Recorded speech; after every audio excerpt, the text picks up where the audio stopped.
Au drapeau.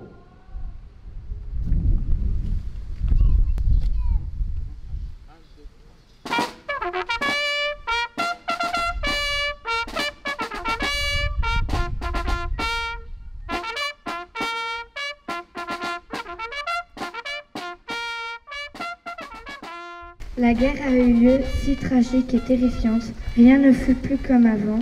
Rassemblés et fraternels, nous ne l'oublions pas, la guerre a eu lieu, si proche et dramatique. Le visage de l'Europe en est changé. Rassemblés et fraternels, nous le savons. En ce 8 mai 2022, dans chaque ville et village de France, sur nos places, squares et jardins municipaux, devant nos monuments aux morts et mémoriaux, nous commémorons le 77e anniversaire de la fin de la Seconde Guerre mondiale en Europe avec une singularité toute particulière, en écoutant les douloureux échos du temps. Le 8 mai 1945, notre continent voyait s'achever 5 années de tempêtes, de douleurs et de terreur.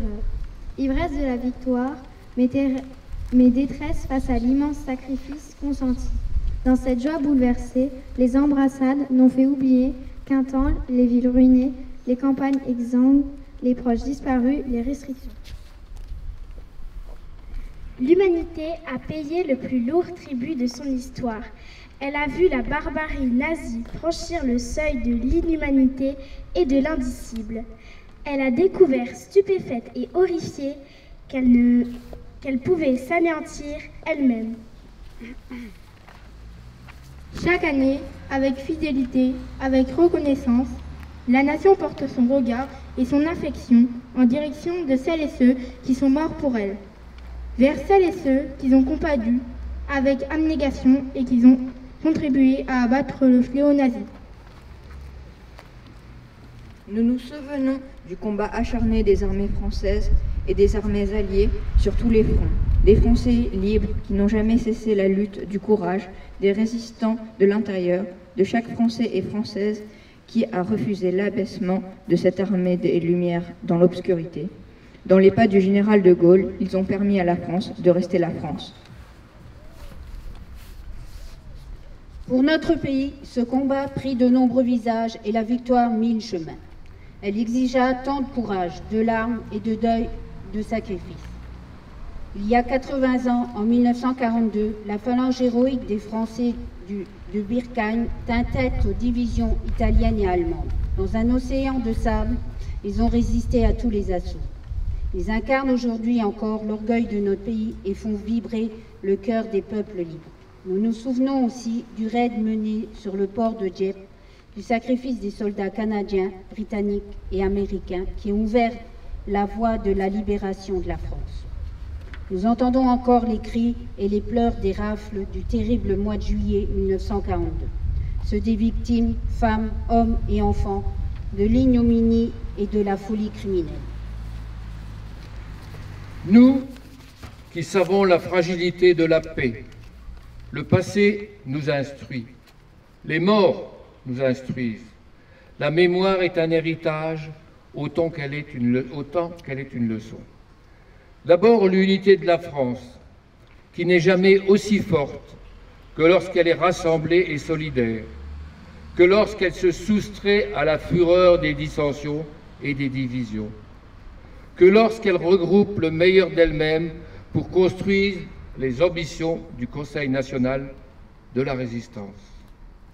Ensuite, le chemin de l'Europe, qui fut le seul pour la réconciliation des nations européennes, qui a façonné par les rêves de plusieurs générations successives, qui demeure celui de l'espérance dans le progrès collectif, celui du refus du nationalisme, celui d'une fraternité vivace. Enfin, ce chemin de l'unité et de l'Europe n'est rien sans l'attachement viscéral de la France à la dignité de l'homme et à ses droits fondamentaux. Ce combat, nous le poursuivrons ensemble, inlassablement, en Français, en Européens, en femmes et hommes libres.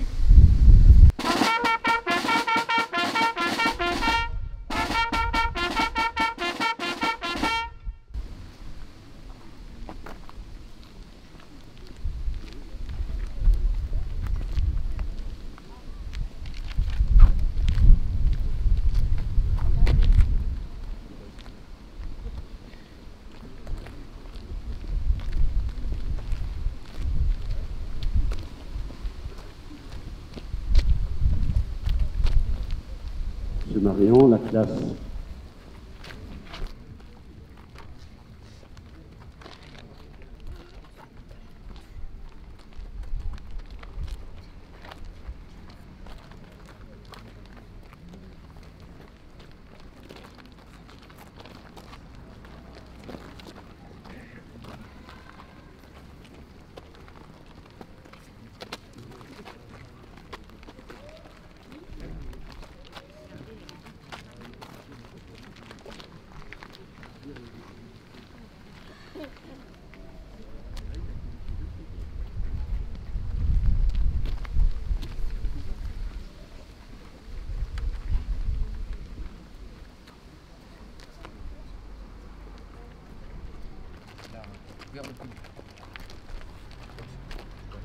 On va descendre tout doucement, se mettre là, d'accord?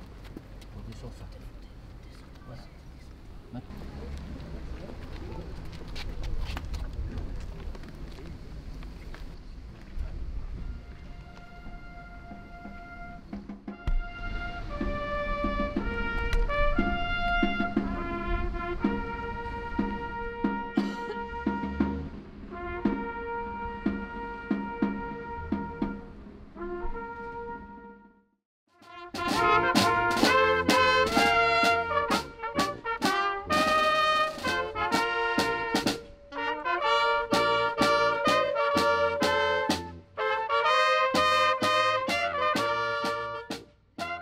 Mon dernier discours au titre de cette commémoration du 8 mai remonte à 3 ans déjà.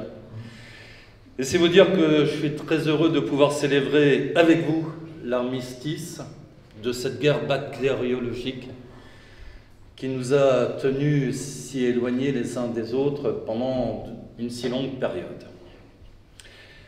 Même si la Covid-19 n'est pas totalement vaincue, j'ai quand même l'impression que l'on retrouve un mode de vie qui a dû être celui qu'ont pu enfin connaître les gens à l'annonce de l'armistice du 8 mai 1945, après de si longues années de guerre, d'effroi et de terreur. J'ai également le sentiment que les tickets de rationnement sont ou vont pointer leur nez. Il suffit d'ailleurs de voir certains étalages pour se poser des questions. Mais bon, ça c'est certainement la guerre financière et les marchés boursiers qui jouent un peu de la situation pour nous pénaliser un peu plus. Mais j'ai grand espoir qu'on sorte de cette situation rapidement. Il y a 3 ans, je vous disais que même après 2 guerres mondiales, des millions de morts, de mutilés, de vies ruinées, l'humanité n'était toujours pas guérie de ce fléau qu'est la guerre. Guerre contre les fanatiques de Daesh, sur notre territoire, comme en Afghanistan, au Mali, dans de nombreux pays africains. On recense aujourd'hui, et cela a été mis en exergue avec la guerre en Ukraine, l'existence de 25 guerres en cours dans le monde, sans compter les guerres civiles, les mouvements de protestation qui dégénèrent, les printemps arabes, les guerres économiques, les guerres financières, les guerres d'influence, les guerres politiques, les guerres de religion et autres. Et finalement, je vous posais cette question, sommes-nous en guerre? Étions-nous en guerre il y a 3 ans en arrière? Tout ça pour vous répondre que si à l'époque, la guerre semblait loin de nous, la paix était fragile, qu'elle demandait une constante attention et un respect mutuel, soulignant que ces commémorations du 8 mai 1945 avaient pour but de nous le rappeler. Malheureusement, cette question « sommes-nous en guerre ?» se pose aujourd'hui avec beaucoup plus d'acuité. Le 2 mars dernier, le président de la République française a répondu que nous n'étions pas en guerre contre la Russie, mais il a conclu cette sombre intervention par les mots suivants: « La démocratie est remise en cause sous nos yeux. Notre liberté n'est plus un acquis. Elle est plus que jamais un combat de chaque instant. » Encore une fois, c'est la seule décision d'un chef d'État hier Hitler, aujourd'hui Poutine, qui a fait sortir la guerre des livres d'histoire pour nous la jeter sous les yeux avec son cortège d'horreur. Chaque jour, on voit les images de charniers, de civils torturés, mutilés, d'enfants massacrés, de gens jetés sur les routes de l'exil par milliers, dizaines de milliers, centaines de milliers. On a dépassé depuis longtemps le million d'exilés, avec des villes totalement rasées de la carte qu'on a pu les connaître pendant la Deuxième Guerre mondiale. Si personne n'est indifférent aux souffrances du peuple ukrainien, face aux déclarations de Poutine, et on attend notamment celles de demain, l'on peut craindre que les pays voisins soient également envahis, ou encore qu'ils mettent en œuvre ces menaces de déclarer la guerre aux nations qui aident l'Ukraine, voire d'user de l'arme atomique. C'est peut-être cela qui conduit les chefs d'État à tenter de maintenir des échanges avec ce chef de guerre russe et à affirmer que nous ne sommes pas en guerre parce que nous ne voulons pas retrouver, reconnaître, revoir une guerre mondiale. Mais malheureusement, nous sommes déjà en guerre, au moins au point de vue économique, avec les sanctions prises contre la Russie, au point de vue logistique, avec les envois d'armes fournis à l'Ukraine, en guerre financière, avec les sanctions économiques, financières au travers du système bancaire, mais aussi les aides attribuées à l'Ukraine pour s'armer, en guerre de communication avec les médias, qui sont soit censurés, soit interdits, en guerre d'influence avec les oligarques russes sur lesquels on fait pression en espérant qu'ils vont convaincre le pouvoir de mettre un terme à cette guerre, en guerre idéologique, en opposant la démocratie au désir de renaissance de la Grande Russie. Bref, nous sommes dans une guerre qui ne veut pas dire son nom, mais qui demain pourrait littéralement nous péter à la figure. Dommage que la montée du nazisme ne nous ait pas fait réagir dès le début du conflit russo-ukrainien en février 2014. Dommage que l'exemple de nos parents en 39-45 ne nous conduise pas à nous unir en mettant de côté nos besoins de confort pour montrer un front uni à l'envahisseur russe et le faire reculer. Que sommes-nous devenus? Plus préoccupés par notre bien-être que par le sort de millions d'êtres humains?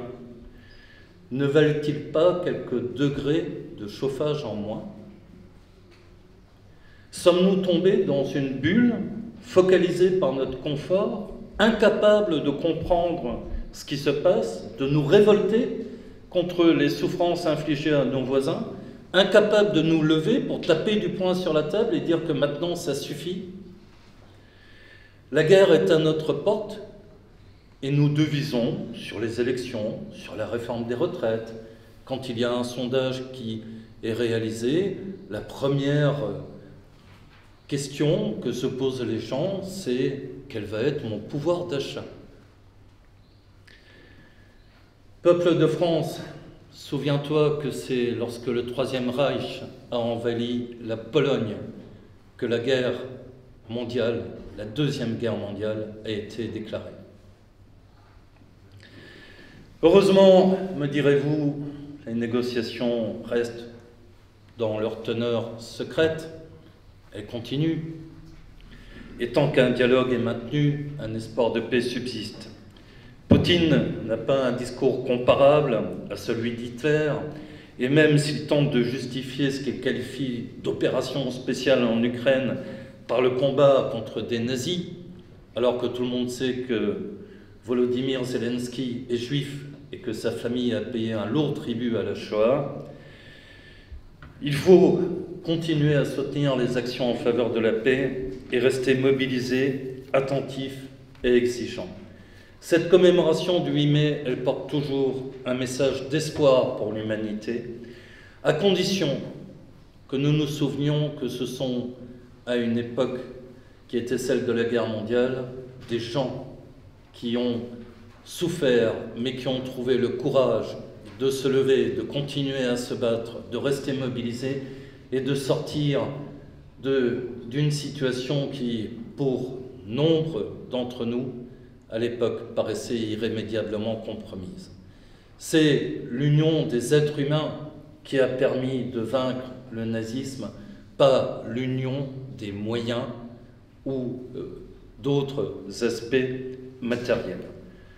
Alors, tant que l'humain sera au cœur de nos préoccupations, nous pourrons dire que nous avons tiré les leçons du passé, que nous connaîtrons également la paix, mais également la paix sociale, et que nous n'en vivrons que mieux avec le sentiment de transmettre des vraies valeurs à nos enfants.